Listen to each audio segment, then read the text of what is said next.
All right, so I've got my joystick panel removed here. This is pretty much everything. You know, you got your buttons and joystick, and I've already taken apart the joystick itself. There's really only two components. You've got pretty much your entire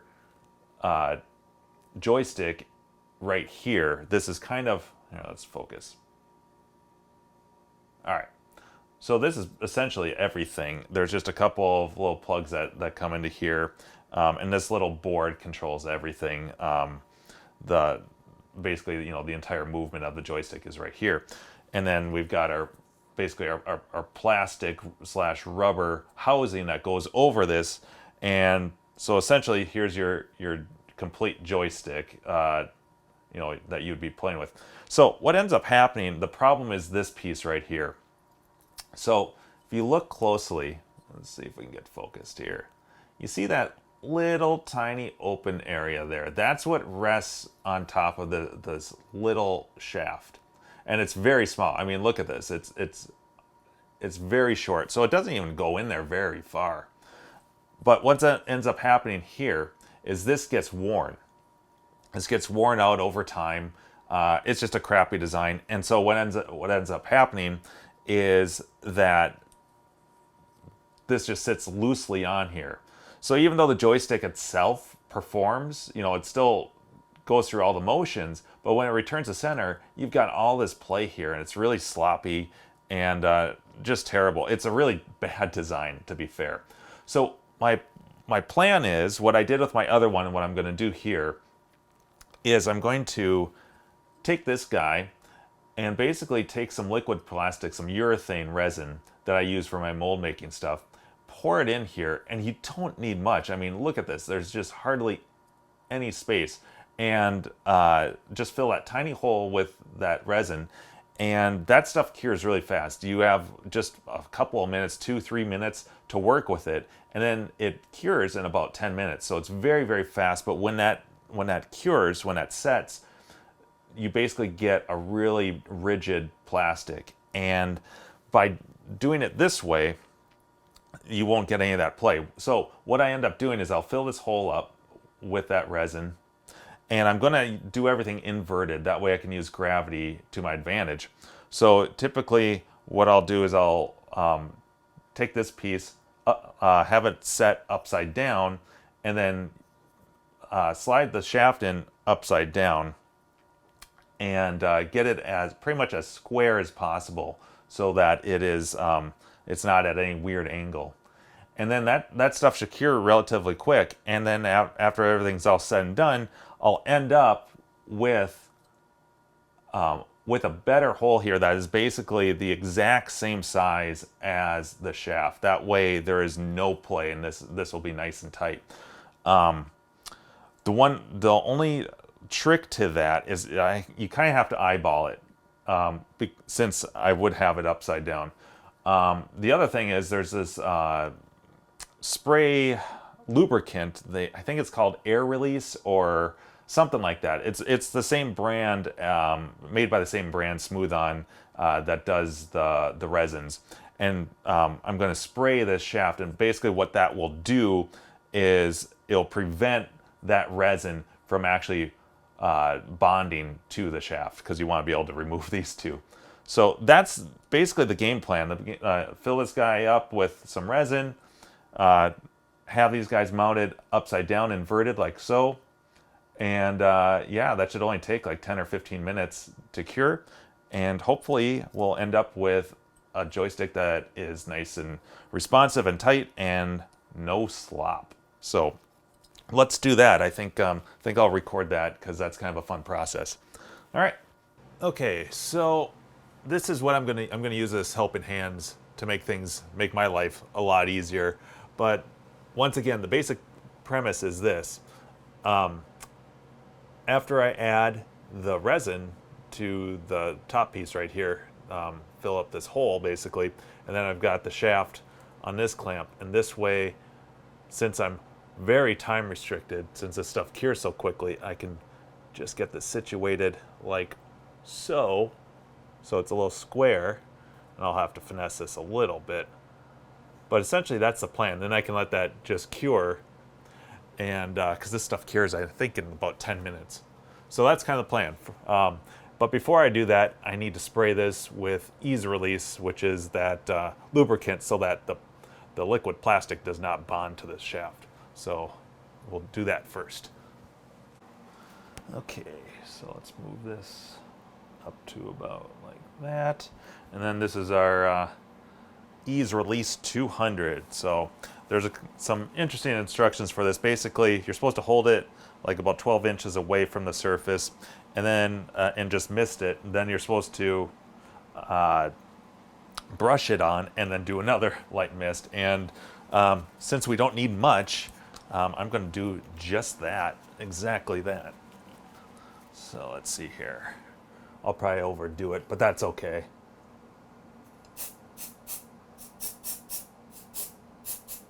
Okay, and then I'm going to grab a brush here and just make sure I get it mostly on that shaft. Do some more here.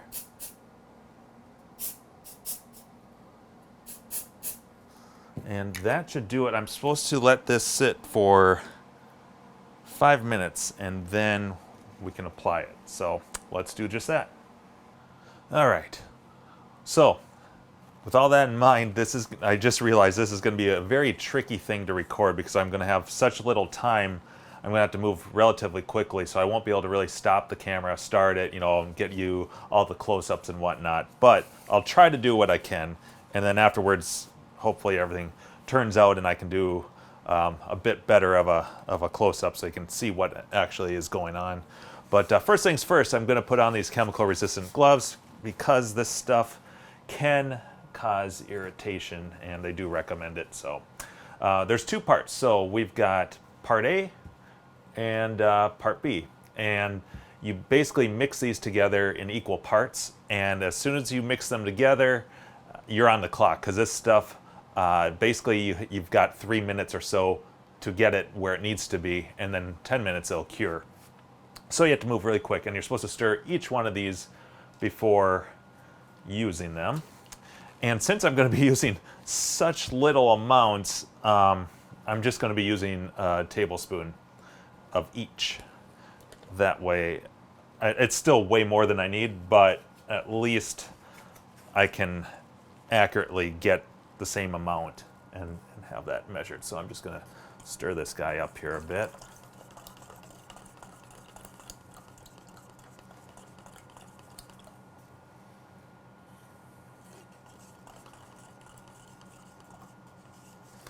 Yeah, they mostly want you to stir this well because I guess there can be some stuff that collects at the bottom.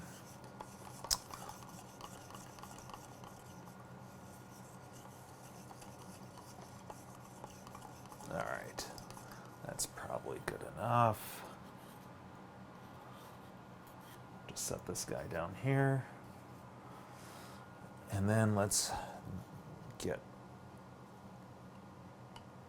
about 1 tablespoon here. I'm just going to use this plastic cup.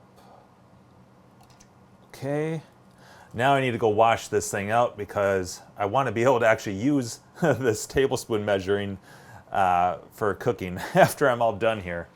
So let me go do that real quick.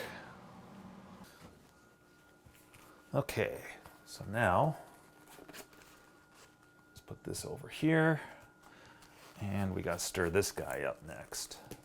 This is our part B. All this work for a little tiny piece of plastic, but trust me, it's worth it.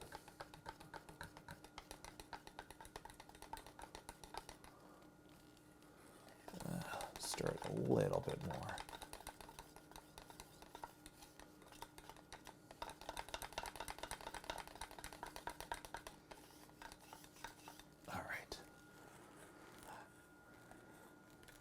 Okay, so let's see here. Let me zoom this in here just a little bit. Okay. All right, so Let's do our 1 tablespoon. All right, on the clock. And I'm just going to use this eyedropper to kind of stir it up here.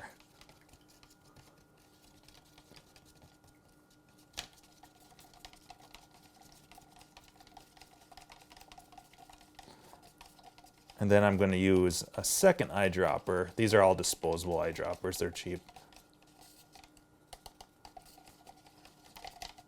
All right, so I have just a couple minutes here to work with this stuff. So I'm going to use another eyedropper here, and then that's what I'm going to use to drip it in this spot here.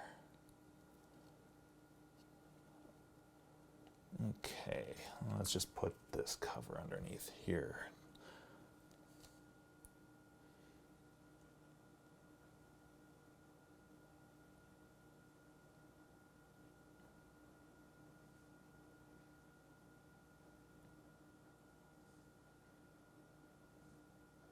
That's okay if it spills a little bit. All right, I think that's good. Now, I'm gonna take my gloves off here.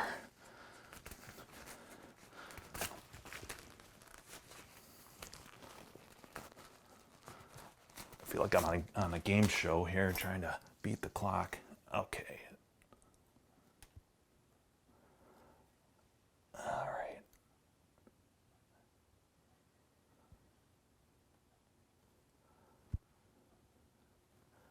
And make sure that this looks square. I can move this away. Let's see here. That, you know, that actually looks pretty good. Look at it over here.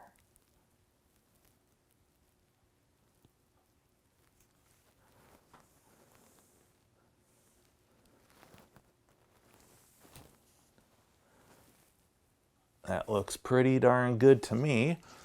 All right, let me, I'll put this off to the side here and give you guys a better idea.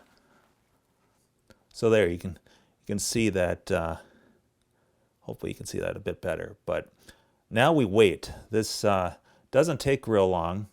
Only about 10 minutes is what the initial cure time is. Of course, you know, it has a second one, you know, that like for ultimate strength, you know, about 2 to 4 hours. But this stuff gets hard, and it gets hard really quick. It turns into like an off-white color.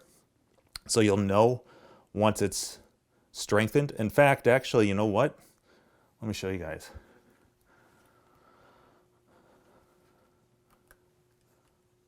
You can see that what was once clear is now this milky color, and this stuff gets warm. In fact, it feels like I'm holding a cup of coffee. But yeah, you can see it turns into that milky color. And so this stuff will be the same once it's ready here. All right, well, we'll come back as soon as this stuff has initially cured. All right, so I've let this sit for, actually I gave it a few more extra minutes, about 15 or so. Here's the stuff that's left in the cup, and it's as hard as a rock. So anyways, let's see what we've got here. This might be a little tough to get off here. Let's just do this.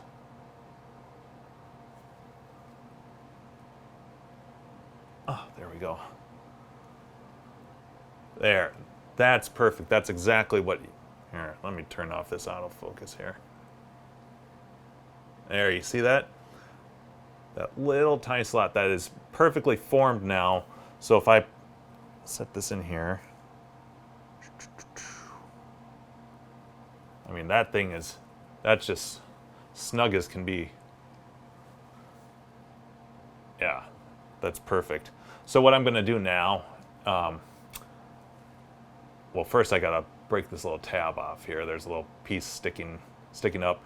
And then the little spillage here, really not the end of the world, but I'm gonna try to cut some of that out with like an X-Acto blade, just because since this sits on top like that, the clear is backlit by LEDs, and so if possible, I'd like to just clean the get that out of there so that it's more clear. But either way, not the end of the world.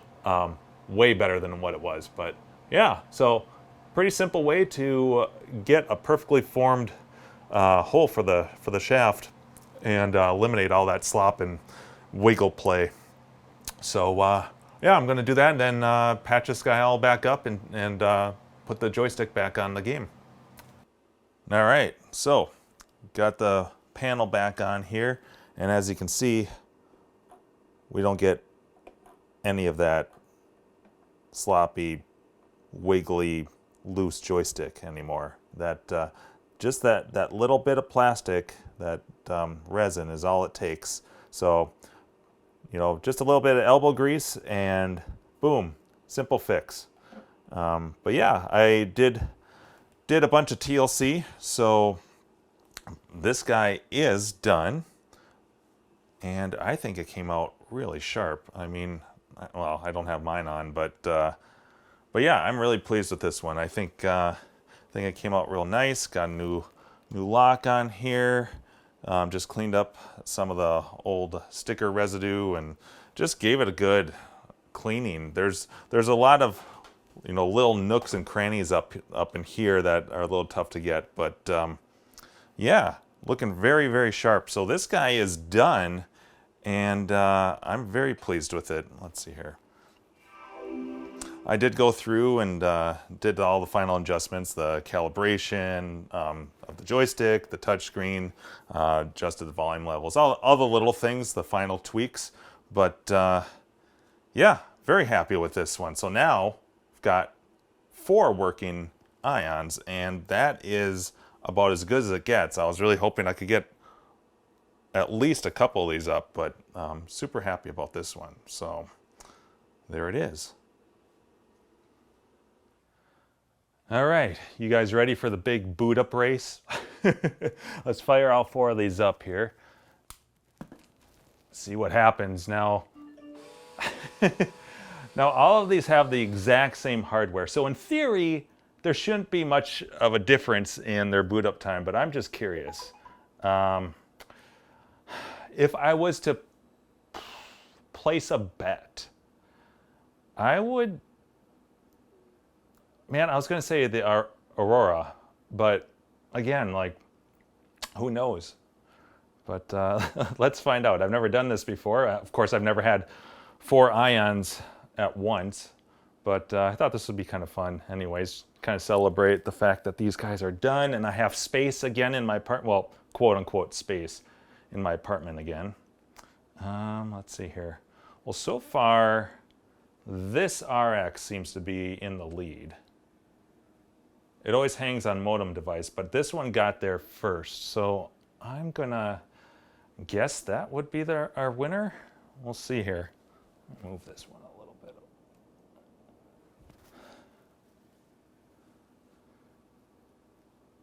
The suspense is terrible.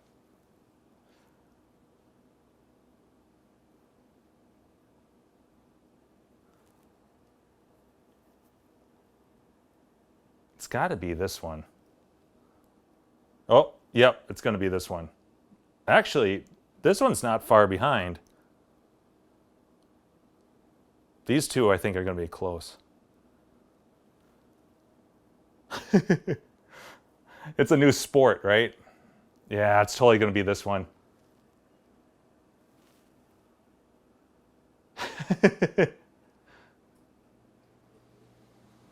Oh, actually, those aren't far behind. Look at that.